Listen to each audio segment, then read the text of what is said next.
Doctors ഇന്റർവ്യൂവിന്റെ മറ്റൊരു എപ്പിസോഡിലേക്ക് എല്ലാവർക്കും സ്വാഗതം. പാർക്കിൻസൺ ഡിസീസും അതിന്റെ ചികിത്സാ രീതികളെയും കുറിച്ച് സംസാരിക്കുവാൻ ഇന്ന് നമ്മുടെ ഒപ്പമുള്ളത് രാജഗിരി ഹോസ്പിറ്റലിലെ സീനിയർ കൺസൾട്ടന്റ് ന്യൂറോളജിസ്റ്റും മൂവ്മെന്റ് ഡിസോർഡർ സ്പെഷ്യലിസ്റ്റുമായ ഡോക്ടർ ശ്രീറാം പ്രസാദാണ്. Welcome doctor. നമുക്ക് ഈ രോഗം നിർണ്ണയിക്കുന്നത് എങ്ങനെയൊക്കെ ആയിരിക്കും? പാർക്കിൻസൺസ് രോഗം ഒരു ക്ലിനിക്കൽ ഡയഗ്നോസ് ആണ്. ക്ലിനിക്കൽ ഡയഗ്നോസ് എന്ന് വെച്ച് കഴിഞ്ഞാൽ ഒരു രോഗി ഡോക്ടറുടെ അടുത്ത് പോകുമ്പോഴേക്കും ഡോക്ടർ രോഗലക്ഷണങ്ങൾ കേൾക്കുകയും രോഗിയെ പരിശോധിക്കുകയും ചെയ്യുമ്പോൾ കിട്ടുന്ന അനുമാനത്തിലൂടെയാണ് പാർക്കിൻസൺസ് രോഗം ഡയഗ്നോസ് ചെയ്യുന്നത്.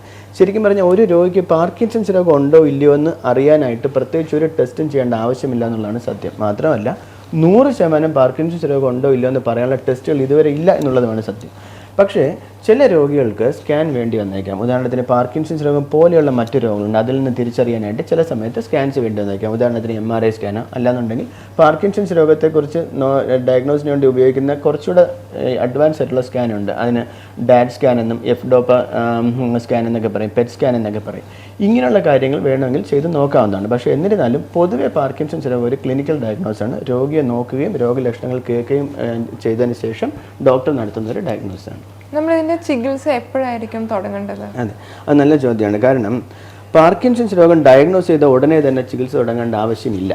ശരിക്കും പല രോഗികളും ചോദിക്കും, എനിക്ക് ഇപ്പോഴേ ചികിത്സിക്കണോ അതോ കുറച്ച് കഴിഞ്ഞ് ചികിത്സിച്ചാൽ മതി? അതിലൊരു കാര്യമുണ്ട്. എന്താണെന്ന് വെച്ച് കഴിഞ്ഞാൽ ഈ നേരത്തെ പറഞ്ഞല്ലോ, ഈ രോഗം ഒന്നടങ്കം എടുത്തു മാറ്റാനുള്ള ഒരു ചികിത്സയും ഇതുവരെ ലഭ്യമല്ല. നമ്മൾ കൊടുക്കുന്ന ചികിത്സകളെല്ലാം രോഗിയുടെ രോഗലക്ഷണങ്ങൾ കുറയ്ക്കുകയും അതിലൂടെ ആ രോഗലക്ഷണങ്ങൾ മൂലം അവർക്ക് ദൈനംദിന ജീവിതത്തിലെ പ്രവൃത്തികൾ ചെയ്യാനുള്ള ബുദ്ധിമുട്ട് കുറയ്ക്കുകയും അതിലൂടെ അവരുടെ ജീവിത നിലവാരം അഥവാ ക്വാളിറ്റി ഓഫ് ലൈഫ് വർദ്ധിപ്പിക്കുകയും ചെയ്യും. ഇതാണ് എൻ്റെ ചികിത്സ.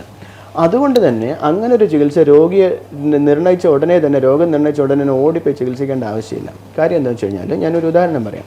ഒരു വ്യക്തി നേരത്തെ പറഞ്ഞല്ലോ വിറയൽ ഇതിൻ്റെ ഒരു പ്രധാനപ്പെട്ട ലക്ഷണമാണെന്ന്. ഇപ്പോൾ ഒരു വ്യക്തിക്ക് വെറുതെ ഇരിക്കുമ്പോഴേക്കും ചെറിയൊരു വിശ്രമാവസ്ഥയിലുള്ള വിറയലുണ്ട്, പക്ഷേ വലിയ സ്ലോനെസ് ഒന്നുമില്ല. ഈ വിറയൽ അവരെ വലുതായിട്ട് ബാധിക്കുന്നില്ല. ഉദാഹരണത്തിന് ഒരു റിട്ടയർഡ് ആയിട്ടുള്ള ഒരാളാണെന്ന് വെച്ചോളൂ, വീട്ടിൽ വിശ്രമ ജീവിതം നയിക്കുന്ന ഒരു വ്യക്തി. അവർക്ക് ചെറിയൊരു വിറയലുണ്ടെങ്കിലും അവർക്ക് അവരുടെ ജീവിതത്തെ ആ ലക്ഷണം ബാധിക്കുന്നില്ല എന്നുണ്ടെങ്കിൽ അന്നേരം തന്നെ ചികിത്സ തുടങ്ങേണ്ട ആവശ്യമില്ല.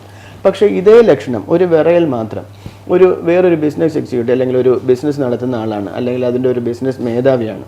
അപ്പോൾ അദ്ദേഹത്തിന് പല പല മീറ്റിങ്സും പല പല ആൾക്കാരെയും കാണേണ്ടി വരുമ്പോൾ വളരെ ആക്റ്റീവായിട്ടുള്ള ആളായിരിക്കും. പ്രത്യേകിച്ചും ഇതിൻ്റെ വിറയലിൻ്റെ ഒരു കുഴപ്പമെന്ന് വെച്ച് കഴിഞ്ഞാൽ മറ്റുള്ളവരെ കാണുമ്പോഴോ അല്ലെങ്കിൽ ഇത്തിരി ഒരു ടെൻഷൻ വരുമ്പോഴേ ഈ വിറയൽ കൂടും. അപ്പോൾ ഈ മീറ്റിങ്സിനൊക്കെ പോയിരിക്കുമ്പോഴേക്കും ഈ വിറയലങ്ങ് കൂടും. അത് കാരണം അത് അവർക്ക് സാമൂഹികമായിട്ട് അവർക്കത് അക്സെപ്റ്റ് ചെയ്യാൻ പറ്റില്ല, സോഷ്യൽ എംബാരസ്മെൻറ്റ് ഉണ്ടാകും. അപ്പോൾ അങ്ങനെ ഒരു വ്യക്തിക്ക് ചെറിയ വിറയലേ ഉള്ളൂ എങ്കിൽ പോലും ഉടനെ തന്നെ ചികിത്സ തുടങ്ങേണ്ടി വന്നേക്കാം. ഇത് ശരിക്കും പറഞ്ഞാൽ ഒരു വ്യക്തി അയാളുടെ ദൈനംദിന ജീവിതത്തിൽ എന്താണ് ചെയ്യുന്നത്, അതിനെ ഈ രോഗലക്ഷണങ്ങൾ എങ്ങനെയാണ് ബാധിക്കുന്നത്, ഇതിനനുസരിച്ചാണ് അത് തീരുമാനിക്കുന്നത്. അതുകൊണ്ട് തന്നെ രോഗം ഡയഗ്നോസ് ചെയ്ത ഉടനെ തന്നെ പോയി ചികിത്സിക്കേണ്ട കാര്യമില്ല. നമുക്ക് വേണമെങ്കിൽ വെയിറ്റ് ചെയ്യാവുന്നതേ ഉള്ളൂ, രോഗം രോഗിയുടെ ജീവിതത്തെ വലുതായിട്ട് ബാധിക്കുന്നില്ല എങ്കിൽ.